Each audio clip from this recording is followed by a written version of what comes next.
you for waiting. Any questions before we get started this morning? All right, so I just posted, I was out on Tuesday, so there's only one video up. I just posted it early this morning, late last night. So you probably hadn't seen it, but what we've been talking about this week, continuing, is conditioning.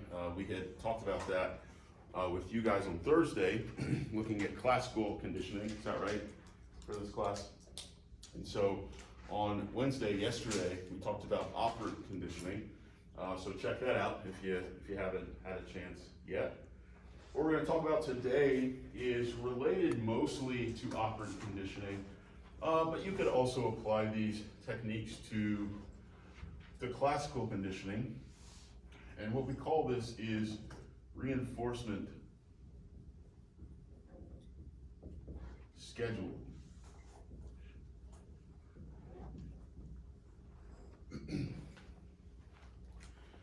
So yesterday, just to briefly catch you guys up, we talked about how you can have a positive or a negative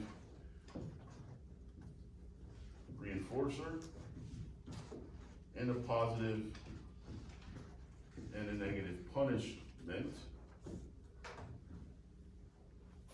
such that you get positive reinforcement, negative reinforcement, positive punishment, and negative punishment. Positive reinforcement, let me say it this way: positive always means that I'm giving you something, I'm doing something to you, or I'm giving something to you, whereas negative always means that I'm taking something from you. Reinforcement always and necessarily means that I'm going to increase behavior. A reinforcement always and necessarily increases behavior. Whereas a punishment always and necessarily decreases behavior. This is an important distinction because we can't just classify certain actions, certain behaviors as reinforcers or punishers.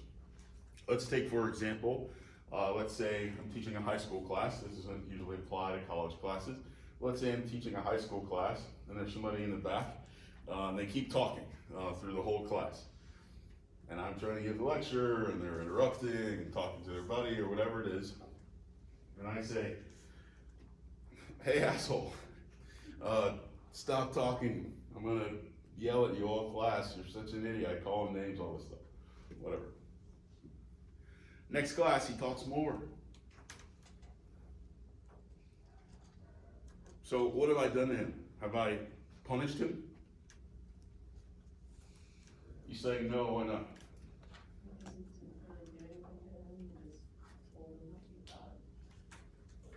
Okay, so I just told him what I thought. I didn't really do anything, but why isn't that a punishment? I yelled at him. Isn't that punishing? Yes, ma'am. Because it didn't decrease his behavior. Because it didn't decrease his behavior. In fact, what happened? It increased it. It increased his behavior. So my yelling was actually what? No, not positive punishment. Punishment still decreased behavior. Yep. Positive reinforcement. It was a reinforcement, right? It was a positive reinforcement. Reinforcements always increase behavior. If I've done something, even if I mean it as a punishment, and it increases his behavior, well then I've reinforced him. Yes, ma'am? So maybe you're about to cover this. How would negative reinforcement work then? Sure. Let me finish this point and then I will do that. So it is just that last little piece, it is just important to understand that you can't classify any behavior as just being a punishment or a reinforcer. Maybe he did really well on the test and I wanted to reward him for that. And I said, "Hey man, you did so good on the test after, you've been such an asshole in class. Why don't you come up here and tell everybody how you did so perfect on my test? Come on up here." Where are my introverts? Most of y'all are so quiet. Would you like that? No. Huh? Well, not really. No? No. You want to come up here and tell the class whether you like it or not? No. Okay. Why not? Go up there. What? So what would it mean for you to come up here if I made you do that? I don't know, I just would like it to get that attention. Would you try as hard on my test? You probably would. But the idea, right, is that potentially I'm trying to reinforce here, but potentially I'm punishing someone. I ask for introverts, not necessarily that they're always shy, but they may be less likely to want to get the spotlight, to have the professor call them up and shine in front of the class. Now, if I got some extroverts would really like that. But for that particular person, it might be a punisher. So again, you can flip those over too. Even if I mean something to be reinforcing, sometimes I can be punishing somebody. You really gotta know your subject. It's not just blanket things, right? Money, you might say, oh, that's for everybody, but it might not be. So just, real quick. So again, a positive reinforcement means I'm gonna give you something to reinforce behavior, to increase behavior. This is usually gonna be like some type of reward. This might be some type of money, food, these type of things, a pat on the back, okay? So I'm gonna give something to you to increase your behavior. A negative reinforcer is kind of interesting, and in the last video you'll see that we take some time to explain this, but I'll just tell you, it means that I'm taking something away from you to increase your behavior. Now it sounds tricky until you think about what type of thing I have to take away, which is to say I have to take away in order to increase behavior. I have to take away something that you don't like, right? If everybody comes to class next Thursday, I'll take away one of your tests, right? It's not true, I'm excited, I'm sorry. But that idea of, hey, he's gonna take something away that we don't want, is reinforcing. It makes you, in most cases, unless you like tests, who knows, but it makes you probably wanna come to class because, hey, I'm gonna lose something I didn't want anyway. There's also some interesting ways this happens with non-human objects and animals. So your dog probably does this if you have a dog, maybe a cat too, that when it wants to be let outside, it does something kind of annoying. Okay, shut up, I'll let you outside. Right? So it institutes this thing that's kind of annoying to you until you do it at once and then it stops that thing. Right? So I've taken that noise away to reinforce the behavior of, hey, this is when you let me out. And if you want to let me out, if you want me to stop that, you better let me out. Babies do it, crying until they're fed. I'll stop crying if you feed me. Stop crying if you change my diaper. Cars do this. I'll stop beeping at you when you turn the lights off. I'll stop beeping at you when you put your seatbelt on. Right? So all of those things institute something kind of annoying, really, and then take it away because that's the reinforcement. So positive and negative punishment serve a similar purpose. Sorry. Where, of course, in a positive punishment, what you're doing is giving something to decrease behavior.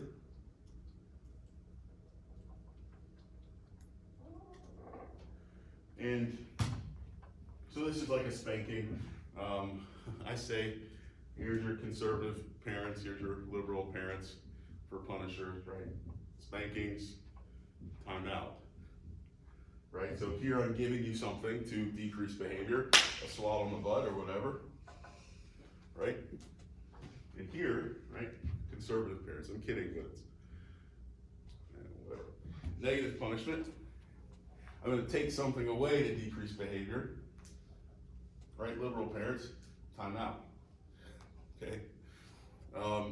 Again, you do whatever you want, but I just say that for a way for you to remember it. This is gonna be me taking away, of course, something you want, your cell phone, your free time, your car, right? In order to get you to decrease behavior. So if you show up late again, you can't use the car on the weekend. All right, well, you're taking something I want, so I'm less likely to do the thing that would cause that to happen. Does this make sense? Any questions about reinforcements. All right, let's look at a little video here.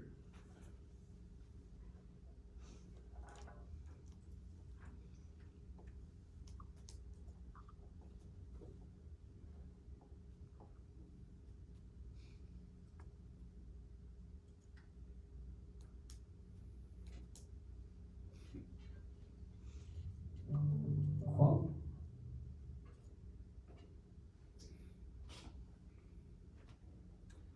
Quality writing makes your schoolwork better. Meet Grammarly. Are you finished? Well, thank you. How thoughtful. Would you like a chocolate? Yeah, sure. Thanks. Oh, sorry, Sheldon, I almost sat in your spot. Did you? I didn't notice. Have a chocolate. Thank you.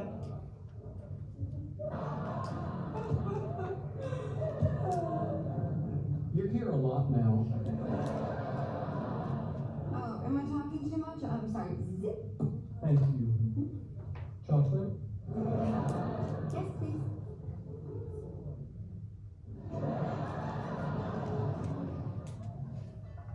Oh, hey, Kim. Yeah. You know what? Hold on. Let me take this in the hall.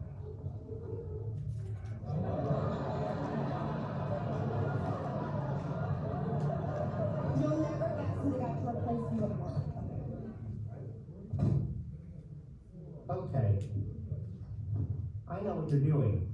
Really? Yes. You're using chocolates as positive reinforcement for what you consider correct behavior. Very good. Chocolate?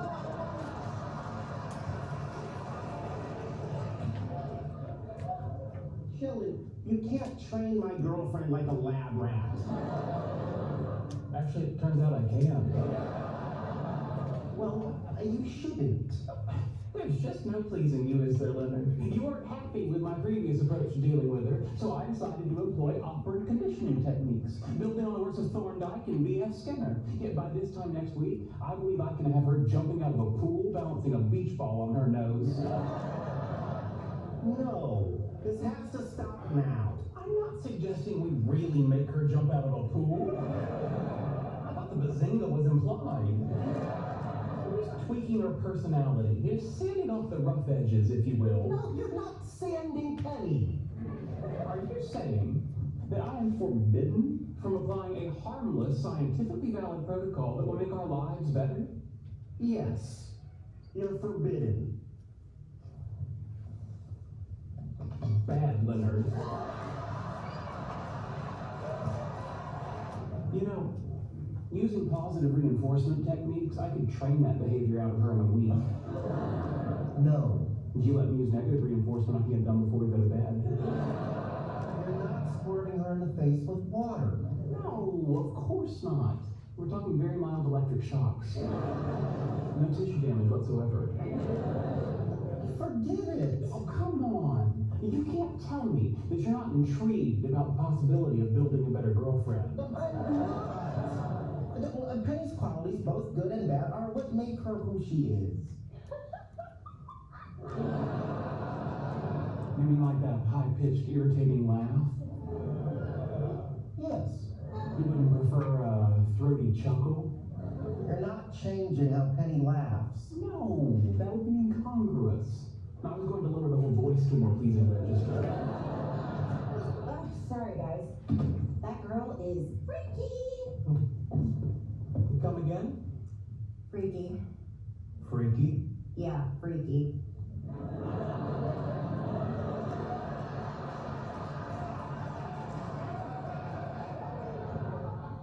Have a chocolate. Thank you. Well, I'm going to make some warm milk and then turn in. I trust if you two are planning on engaging in amorous activities, you'll keep the decibel level to a minimum. Of course. Thank you.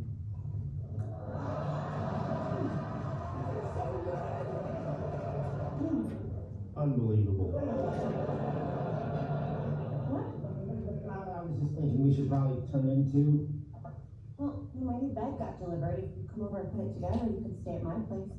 Really? That's a lot of work and it's kind of late. Yeah, but if we stay there, we won't have to be quiet. Let's go. Interesting. Sex works even better than chocolate to modify behavior. I wonder if anyone else has stumbled onto that. All right. Why don't I show that to you? Is that him? Thank you. Why don't I show that to you? To give some example of how positive reinforcement is put into real life scenarios. Very good. So yeah, there's a way.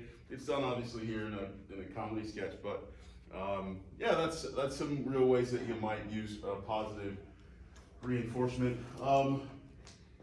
I told the class yesterday that it is a bit, I don't know, unethical or maybe even immoral to probably use these techniques on people without their consent. I mean, Leonard in this clip is bringing that up, right? He's saying like, you know, don't be training my girlfriend.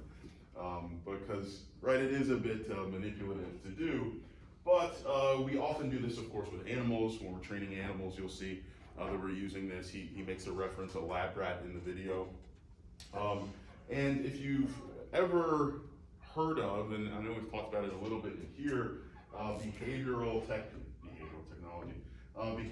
counseling, or applied behavioral analysis, sometimes called. We have a program here at the university, just in this department even, and this is what they're basically doing. Now you're signing up for it, so it's not manipulative, like you show up and you don't know what you're getting into, but in this case, right, you're asking them, hey, I want some behavior changed. Usually these are gonna be more behavioral things than they are gonna be psychological things. So I wanna stop smoking, I wanna lose weight. Often these techniques are used for instance, with autistic children who maybe have a little bit harder time depending on the level of severity, but maybe have a little bit harder time kind of negotiating good behavior. Hey, Billy, if you are good for the next week, we'll take you to, I don't know, Worlds of Fun or something like that. They might not be able to have that interaction or to remember or to hold on to that promise. And so this type of technique is often used to kind of just curb their behavior. Some people might still think that that's a bit ethically ambiguous. Their parents are signing them up for it, but it does seem to be relatively effective for folks who maybe would have a difficult time in a more regular therapeutic model where I'm just talking to you. Yes, sir. Do you think there's like a line when it comes to like these positive reinforcements and like thinking it's unethical? Because like you could do positive reinforcement by telling people they did a good job on something and like continue that, and so people will either continue to do a good job, but like that doesn't seem so unethical. That's a great question, and so I don't mean it in kind of a casual interaction. The reason this works on us is because we do it all the time, right? We you know, somebody says something nice and you smile at them. That's a positive reinforcement. I mean it more like, and I tell the story a little bit yesterday. I had a buddy, and you know, I talk about what I do, and I'm telling him about some of this stuff sometimes. I'm either really fun or really boring to drink with, but so we're talking about this, and I'm, you know, telling him about it, and then a week later, he's like, "Hey, remember when you were telling me about that reinforcement stuff, that behavioral stuff?" It's like, "Yeah." He's like, "Yeah, I've been using it on people at work all the time. It's working great." I was like, no, you can't just show up and, you know, do that type of thing to people. You know, folks would, you know, give him something on time or say something he liked, and he'd figure out some way to reinforce them. And like, that is a bit manipulative. So it's that type of contrived, I'm gonna set it up, and I'm gonna get people to act how I want them to act. That's the unethical piece. Again, we kind of just do it naturally all the time. Yes, sir. Well, I was thinking more along the lines, like, if you're a personal trainer and your goal is to get them to enjoy, like, is there, like, could you use that then in your job? Yeah, I mean, I think anytime somebody signs up to be instructed, coached, trained by you, right, that they're signing up for you to motivate, to move them, right? And so all of these are those type of techniques. They know that they came to you because they want to get in better shape or they want to eat better or whatever it is. And so you saying, hey, every time you show up to the gym, or even not even saying it, but every time they show up to the gym, just being really positive and really being really nice for them, so that that's a good experience. That's part of your job, right? And they would expect that of you. Versus again, just somebody that you're interacting with and you're, trying to get them to say something nice to you more often, whatever it is. Good question. Anything else on these? Okay. So one of the last things, and Sheldon just reminded me of this, that is said in that video, is Sheldon says, oh, it turns out that sex is an even better reinforcer than is candy. And I wonder if anybody else has figured this out. And he's actually talking about something that we do think about, which is the difference between primary and secondary reinforcers. Same here. So primary and secondary reinforcers. Primary reinforcers are things that we don't need to learn are reinforcing. These are just things that are already desirable to us, things that we already want, things that already are rewarding to us without having to learn that it's rewarding. Secondary reinforcers are things that we have to learn to like. We have to be talked into it. We have to be convinced or socialized that, hey, this is a good thing. You want this. And often what you'll find is really the secondary reinforcers are just a way of getting the primary reinforcers. Or kind of a backup or a shortcut. What do you think are primary reinforcers? Yes, sir. I have no idea. Sheldon gave us one, so that's easy. Like candy or sex. Candy. You're not wrong, but broaden it.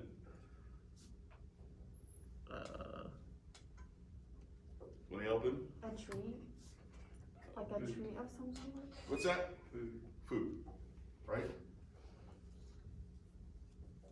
You could say treat, but that could be a number of things. But specifically, we're meaning food here, right? You don't have to learn to like food. Now, you're not always hungry, but if you're hungry, this is already a reinforcer. Hey, you haven't eaten in a week? Come to class. I've got a bunch of pizzas, right? Well, shit, people are going to come to class now because I don't have to teach you to like food. You already knew about it. What else? Sex. Now, you have to maybe grow into this, but by the time you know what sex is, or really sexual pleasure, that's going to work. We can also just say, maybe as an analog of this, pleasure, if we want to distinguish. What else? By the way, as I say primary reinforcers, I do also mean punishers. You can think of a negative construct there too. What's that? Pain. Pain, very good. And the reason, actually we can still call this a reinforcer because we can negatively reinforce you with pain, right? I'll give you some pain, and if you do what I say, I'll take it away. What else? Sleep. Sleep, very good. You don't have to learn to like sleep. Anything else? Would shelter be one? Shelter? Yes, kind of, but I think really what we're seeking there is safety. But maybe shelter in itself. As modern humans, we're almost always sheltered, so it's tough to know what it maybe feels like to want it. Because like, I know with my dog, you leave him outside for a little bit, he immediately wants to go in. So. Sure. I mean, it could be, but it could be safety, but yeah. We'll say /shelter. None of you gave me the tricky one that I often get. The people think is a primary reinforcer. You know what I'm talking about? If you think about it, it's not, but often it's the first thing people say. Money, right? Why isn't money a primary reinforcer? Do you have to know the value of it? You have to know the value of it, right? You ever give a 2-year-old a dollar bill? Or ask them if they want a dollar bill or a coin? Anybody have this experience? What happens? Actually, so she actually took it because I guess she learned it. She learned to like collect it, but she didn't know what it meant after. Sure. So she knew it was for something. Mm-hmm. She didn't know really what to do with it. Mm-hmm. Good. Anybody ever doing this option? Most kids want the coin. Why? Is it shiny? Because it's shiny, right? And maybe pleasing to the eye, right? That's all they see. But we have this sense of it is money. Oh, we can get us all of this, right? But kids don't learn that yet, so it is a secondary reinforcer. Yes, sir. Is fear a primary or a secondary? Great. Fear is definitely primary. Now I have to learn to be afraid. That was built in. Good question. But does it not work as a secondary as well? Like the fear of pain, the fear of pleasure almost, fear of not being able to sleep, stuff like that? Or does that just work as a primary? That's a great question, because it is sometimes maybe pointing to some of these things, but the fear itself is motivating to you. And you're saying something interesting because it's sort of a built-in secondary reinforcer, but because it's built in, it's primary. Because it is warning us. It is not in and of itself dangerous, right? Whereas pain tends to be. It's a great question. Anything else here? Anything you like, really, right? I'm gonna put fashion. Sometimes people say clothes. So I would distinguish between clothing and fashion, right? It's more of a safety shelter piece. Whereas here it's like, oh, I'm gonna look good. What else? Could it be something like success? Since success drives pleasure? Like just, because if you succeed at something, What is the success for? Why are you successful? if you work hard. No. Why did you become successful? No, I mean like if you succeed at something, like if you run a program and it works, that's success drives pleasure. Oh, you're saying the sort of accomplishment Yeah. in and of itself. Yes. Good. Is that a primary? I would say it's primary. I'll tell you why in a second.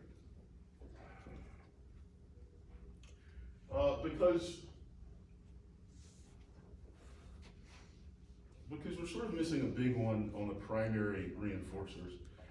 You can put anything over here, anything that you like, right? If you like cars, if you like watching sports, if you like movies, right? Anything can be a secondary reinforcer. Hey, if you show up to class 2 days in a row, I'll give you free movie tickets. Not that you could use them, but here they are, right? So whatever it is, right? If you like that thing, that would be reinforcing to you.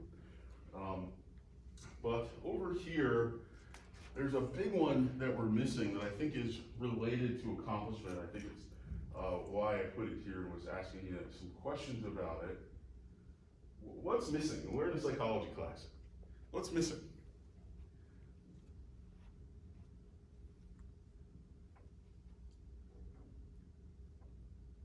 Emotions, like some type of emotion. Okay. Come on, you cold bastards. What should make you Happy? Sure. We could put here, let's just do dopamine. Okay. There. Now, we've skipped all the emotional ones. It is kind of emotional, but not exactly. It's a feeling.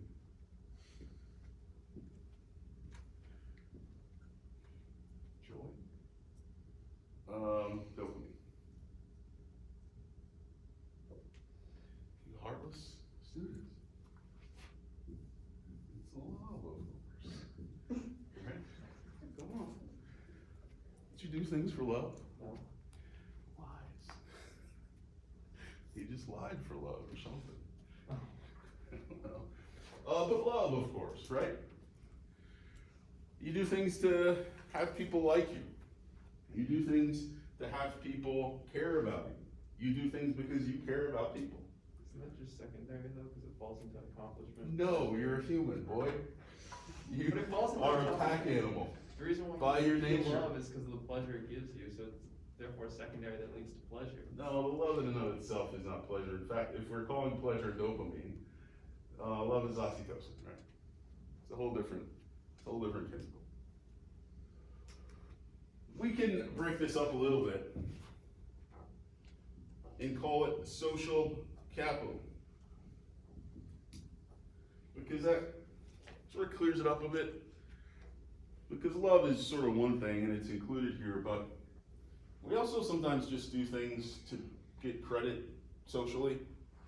We also sometimes just do things so, not that people will love us, but that they won't hate us, or that they'll like us, or that they'll think we're accomplished or esteemed. Just makes sense? This idea of social capital, and in fact, I would say, to your question, isn't it secondary, that it is the most primary. It is the most primary reinforcer. As humans, it's the thing that we need the most. We gotta be part of the pack. We have to be.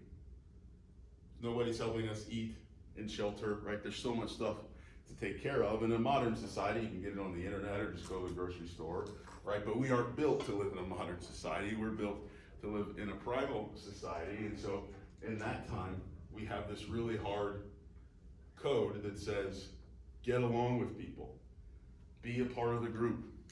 It's why everybody in here is wearing virtually the same thing. No togas today, no kilts, right? Because you don't want to stand out in that way. It is somewhat important on a day-to-day level to fit in with the crowd. Because again, we're pack animals, and like any other pack animal, there's strength in numbers. And if you stand out, you're a target. So don't stand out. Get people to like you. And if you can, get them to love you, because then they'll do a lot of stuff. And we're not doing this manipulatively, but it is how we're built. You believe me? I said, do you believe me? In some sense, I think it is. I feel like the idea that it's not manipulative is false, just because at its very nature, to want someone to do something else for you is manipulative. It's manipulative to say it. There's this subreddit called, I think it's called like Advice for Sociopaths. I love it. And I was writing an article once, actually I wrote it because I found the link. And basically it is all of these things that sociopaths are telling each other as a way to fit in. And they sound really manipulative when you read them. If you want people to do things for you, give them treats, what you basically saw here. If you don't want somebody to talk to you anymore, say something slightly negative about the thing they're saying. Hey, did I tell you about my kid's baseball game last night? I hate kids. Oh, okay, right. I'm just gonna leave, and you've insulted me a little bit, but not too much, but enough that I shut up. The most famous one there, this isn't to my point, but was remember to yawn. Apparently yawning is an empathic quality. And the fact that we yawn and other people yawn, that's empathy. That's I feel whatever yawning means, tired, or we still don't really know. And I transmit that feeling to you and you just yawn. Sociopaths don't have that quality.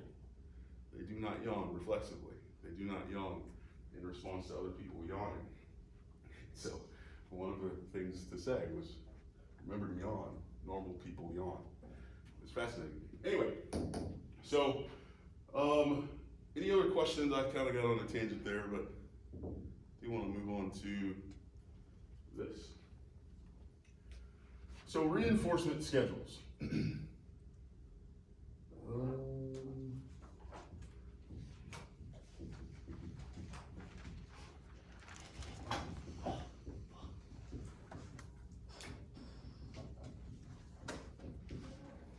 my spelling.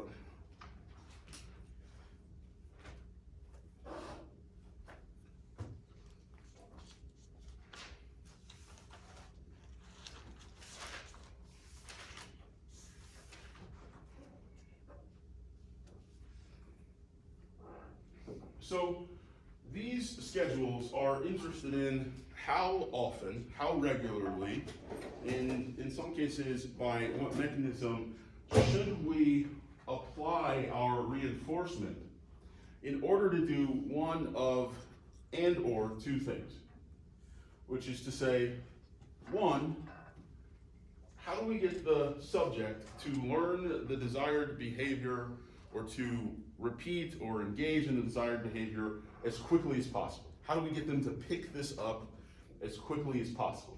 How do we get them to learn it as quickly as possible? This is our one consideration. Our other consideration is how do we get them to maintain that behavior even once we've stopped reinforcing them? How do we get it to stick such that when I'm gone, the behavior doesn't extinguish, doesn't go extinct? So we're trying to juggle these two things of how do I get it to be learned quickly and how do I get it to stick? The first way that we can begin to split up this scheduling, so literally we're just talking about how often do I apply the reinforcement. You can also think about punishment. I will just say reinforcement. The first way is to think about applying it every time, every time, every time, every time.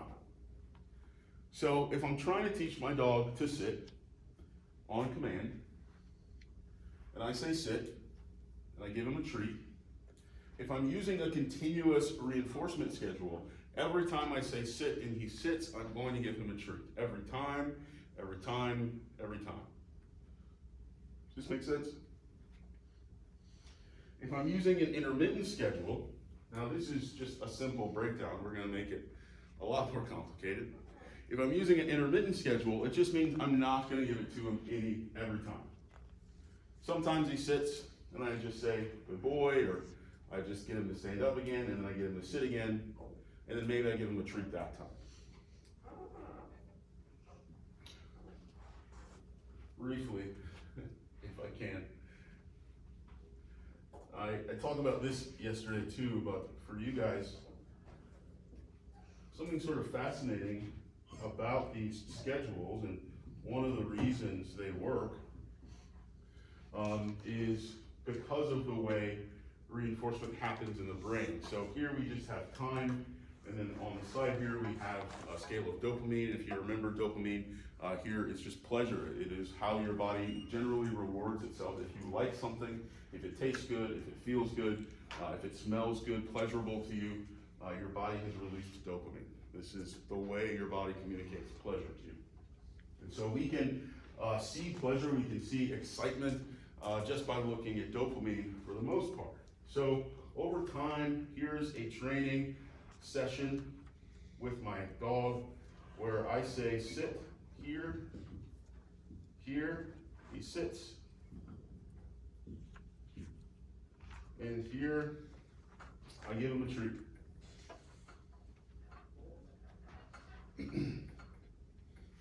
Where do you think the dog is going to show the highest level of dopamine? Treat. When he gets the treat. Any other guess?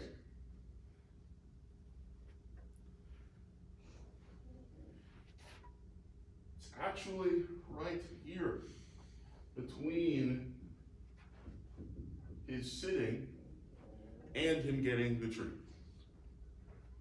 So, sit. Oh, he knows something's up. He gets excited. Sits. He knows he sat now, so he's, what's this feeling? Anticipation. That's it, right? Oh. You know that feeling? That's the peak. Oh, it's gonna. And then once he actually gets the treat, it plateaus or drops a little bit, actually. Now this is if I give him the treat. What happens if I don't give him the treat? Remember, he gets excited even before I've given it to him. So either gonna sharply increase or sharply decrease? It's gonna sharply decrease, right? So here he is expecting this thing, and when I don't give it to him, when I don't give it to him, you get this quick drop off. The difference between this line and this line is that this is rewarding or reinforcing. This is actually a mild punishment. In a way, it's a strange punishment because it feels like a punishment. It doesn't feel good. You ever had something you really wanted and you thought you were just about to get it and then it fell on the floor? Right? It feels worse than if you hadn't had it at all. And so you have this mild punishment that happens, but as a result, the dog, well, what happens? Who's got a dog and this happens? Let's say you're doing this training regimen, and every other time you've given him the treat when he sat, and this time you didn't give him the treat. He whines. Okay, so maybe he whines because he's sad, and then what? So you go sit down, fuck this, you're not gonna feed me? What's he do? Just waits patiently. He waits patiently. Yeah. I would say yes. And I would say he's probably, okay, I'm gonna do it perfect this time, boss, I promise. Right? I would say that he's gonna get more into it, right? Because he knows it's possible. This has been happening. I must have done something wrong. Okay, I'm gonna do it perfect this time, right? And so the psychology here is that the dog wants to improve, the person wants to improve, right? And it's important that he has that anticipation, that he thinks it's coming, or at least he knows it might come. Because once you start this actual anticipation is gonna go higher. Once you stop reinforcing it every time, the anticipation is actually going to increase. Because the anticipation hangs on this balance of, I think it's about to come, but I'm not sure. There's some excitement in that. There's some excitement in anticipation where there isn't in certainty. And so you'll get this increase in this excitement phase. And in fact, if we measure how high can we get this, what's the ratio of giving him the treat and not giving him the treat that will make him the most excited at that anticipation point, it's actually 50-50. Right? It's weird, I think, that our brain can do that. When it's as equally likely as unlikely, that's the max anticipation, right? When you start making it less likely, I usually don't get a treat, so.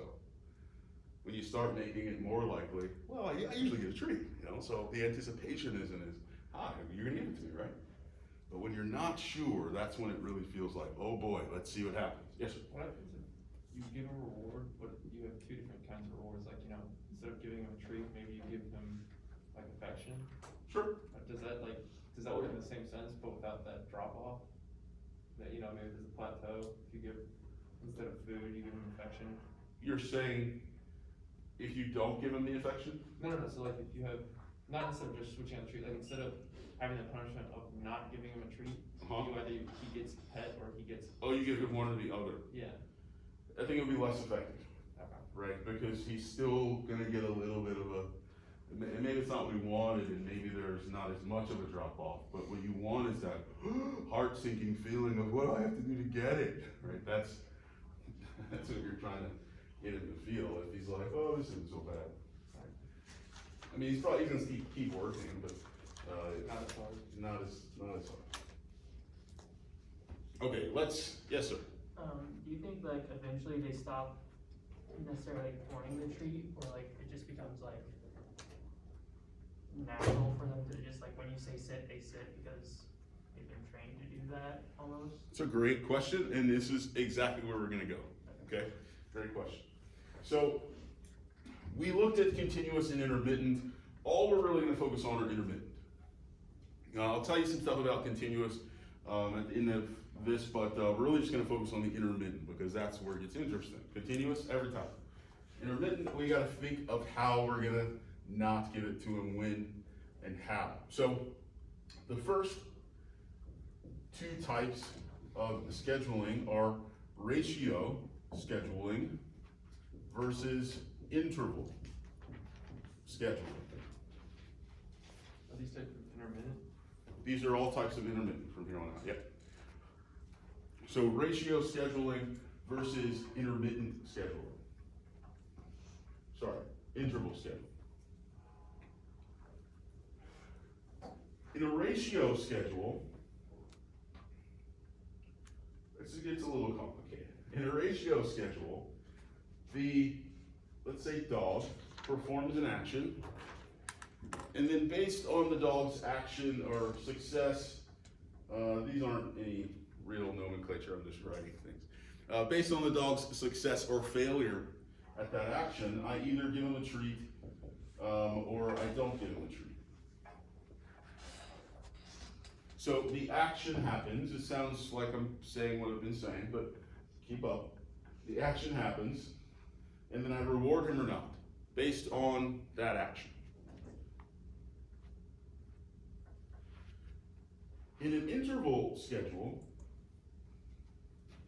and we'll come back to this because there's more to say, but the difference between that and an interval schedule is in an interval schedule, I'm gonna open up an amount of time for, in this case, the dog to complete some action that I want. I'm gonna give him an amount of time to complete that action. And if he completes it in the allotted time, then at the end of the time, say this is 5 seconds. At the end of the 5 seconds, I give him the treat if anywhere in here he did the desired behavior. If he does it before, no. If he does it after, no. But when the trial starts, okay, go. This might be, this happens. Here's something I do with my dog, not on purpose, but it turns out that way. I let my dog out when I get home. I'll go do what I need to do, in the house. It's kind of putting clothes away, get out of my work clothes. I'll go back to the door. I'll call my dog, Midas, come. How long am I gonna wait there? 30 seconds, a minute. Well, that's how long he's got to get inside. Now, I'm not just trying to make him run as fast as he can, but sometimes he's outside chasing a rabbit or playing with the neighbor's kids. And so I give him an amount of time at which, and in this case the reward is just coming inside, shelter. And if he can get there before I go away, then he gets to come inside. If he can't get there, if he's busy or maybe just slow or I'm impatient, right? And by the time he gets there, well, the door's closed. So he can't come inside. So here's an intermittent reinforcement. Guess what this makes him do when he wants to come inside? And he hears me, Midas, come. He runs as fast as he can, right? If I want to go inside, I only have 5 seconds, 20 seconds to get through the door. So go, right? This is good for training. I want my dog to come as soon as I say come. So if I give him this schedule, this interval at which he can get inside, I don't just wait forever, right? I don't just leave the door open. Well, now he knows when he hears me say, come inside, he better get to it. Does this make sense? Sometimes this will happen, for instance, in a lab, where we might set up the difference between ratio and interval, is where we might set up a little switch for a mouse to press and the treat will fall out occasionally. In a ratio schedule, right, not anytime, but after he presses the lever, the treat gets dispensed. Now, what you should also understand, and really the more important part of the ratio scheduling, how is an interval if I just give him the treat every time?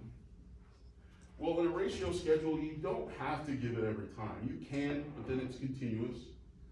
But it might be that I want you to press that lever 3 times. And then after the 3rd time, a treat will come out. It might be that I want you to press that lever 2 times. And then after twice, a treat comes out. It might be 4 times. And then a treat comes out. The key feature here is that it happens after a set amount of presses, a set amount of accomplishments, right? After that number that I've set up, after 3, because I set up 3, you get the treat. After 2, because I set up 2, you get the treat. In this same scenario, this mouse pressing a lever for treats, if we're gonna set up an interval schedule, we're gonna need to let the mouse know that the interval has started in some way, right? With my dog, it was my voice, come inside. Okay, here's now the time is going. For a mouse, the way we usually do this is in their little box with the lever, there's a light. The mouse is hanging out. And when the light comes on, right, the mouse has been trained in some way to realize that when the light comes on, here's your interval. Maybe it's gonna be on for, I don't know, 15 seconds. And if he can press the lever within that 15 seconds, a treat will come out. Does that make sense? It's gotta happen within the amount of time. It can't just happen anytime. In the ratio schedule, anytime he wants, he can just show up and press this lever however many times I've set up, and he'll get the treat. In the interval schedule, it's only when this light's on. The dog can only come inside when I've called him, because that's when the door is open. Does this make sense? This interval is about within a set amount of time, and the ratio is about a number of accomplishments, a number of times. Sorry. Okay, we can finish.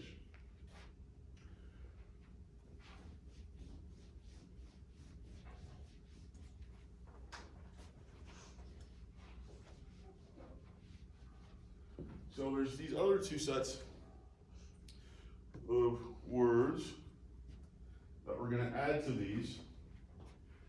These are a little simpler.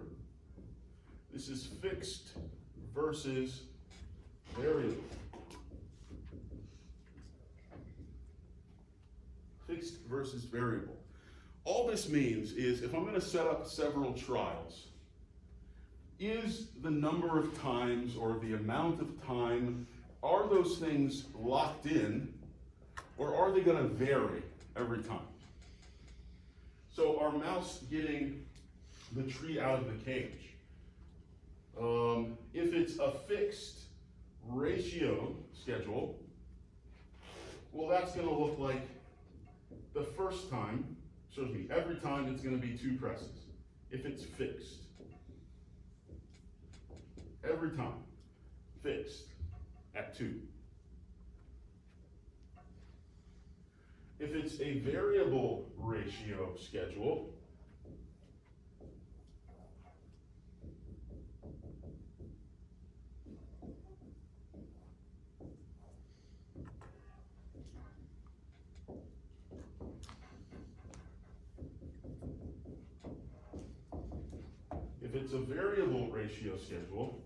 every time's going to be different. The first time is 3. The second time is 2. The 4th time, the 3rd time is 4. The 4th time is 3 again. So here, this ratio is varying. It's still after they do the certain number of accomplishments, but at every trial, I'm changing how many that is. The mouse can press the lever to get a treat out anytime he wants, but he never knows how many presses. The next one is 100. Okay? If I do a fixed interval schedule, of course, that means my dog always has 5 seconds to get inside. Every time I time it. but I don't. So really, I'm working on a variable interval schedule.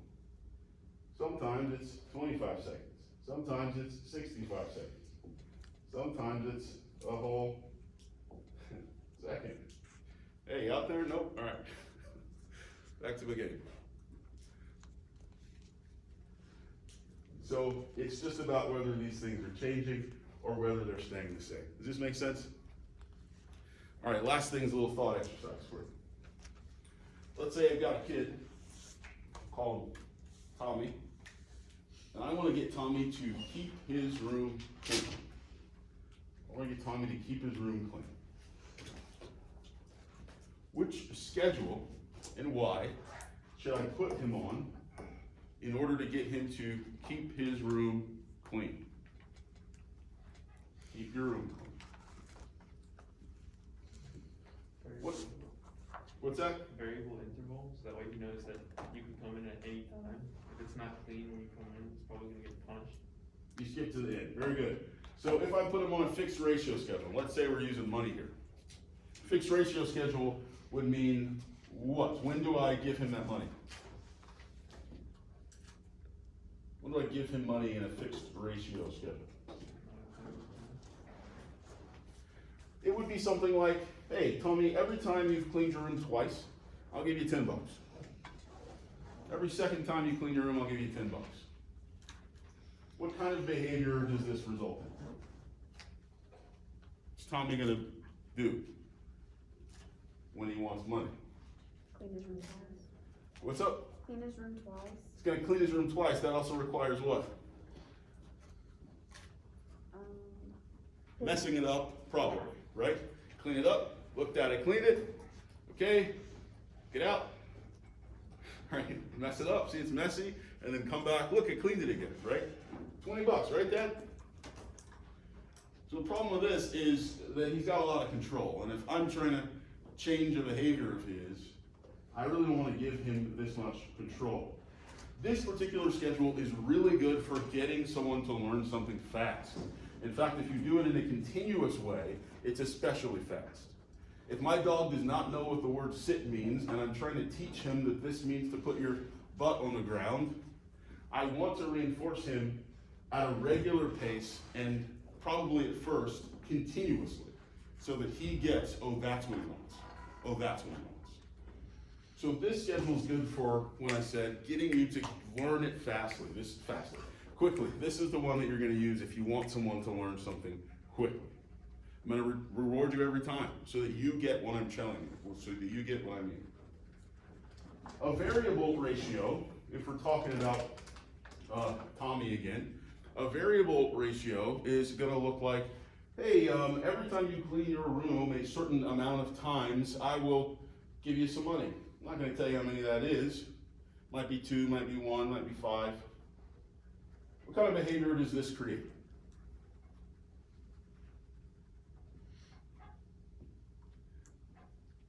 Could either go, he's gonna clean and prep his room constantly, or he's gonna just never do it at all. He's not gonna. Good. And most folks don't add that second piece, but the answer I'm looking for is he's probably gonna clean his room constantly if he wants that money. If we put our mice in that cage that I talked about, and instead of dispensing a treat, we dispense some dopamine and a little oxytocin into their brain, this feels like an orgasm. If that's the treat that they get for pressing that lever, and we put them on a variable ratio schedule, that is to say, eventually when you press it, you're gonna get this feeling, but you don't know how many times you have to press it. So you press it 3 times, but you've learned maybe in the past that the next one's 100. So guess what? I better get started. So what's gonna happen is, in this schedule, you're right. That mouse will press that lever to death. I gotta keep pressing it. I don't know when the next one's gonna come. This is an addiction, basically. It's also how slot machines work, right? Eventually, I'm gonna be a millionaire. I just keep pulling it till that happens, right? This is how slot machines work. If you want somebody to do a behavior continuously, to not stop, to just do it over and over again, this is your schedule. Don't tell them when they're getting rewarded, but say eventually it's gonna show up. Just keep working. Fixed interval would be something like, hey, Billy, every Friday I'm gonna check your room. I'm gonna check your room. If it's clean on Friday, you get your money, right? So your interval is the week. If anywhere in that week you can prove that your room was clean, that is to say it is clean, then I'll give you some money. What's Billy gonna do? Probably every Friday he'll clean his room. He's gonna clean his room on Friday, right? He's not gonna keep it clean, which is what I want him to do. He's gonna clean it before I check. And so here in this this fixed interval, they're usually just gonna wait because they know how long it is. Midas, come inside. He'll be there at second 24. Not gonna run as fast as he can, just gonna get there when he knows there's still time. So this one is good for getting the job done, but not necessarily getting it done or keeping it done. Here's your answer, and you gave it to us at the beginning, which is to say the variable interval that you don't know when I'm gonna check, but at some day I'm gonna check, and if it's done at that time, then you get your money. Well, again, if my goal is to keep your room clean, you just need to have it clean. I don't care when you cleaned it, and I can show up anytime. So this is the schedule that you would use if you want consistency. This is also the schedule that you would use if you want longevity. If you want somebody not to do something continuously, but to do it often and without having to be reminded or to keep it that way. Does this make sense? So, quickest, most frantic, and longest. This one, somewhere in between. Thank you guys for staying. And again, sorry I was late. Have a good weekend.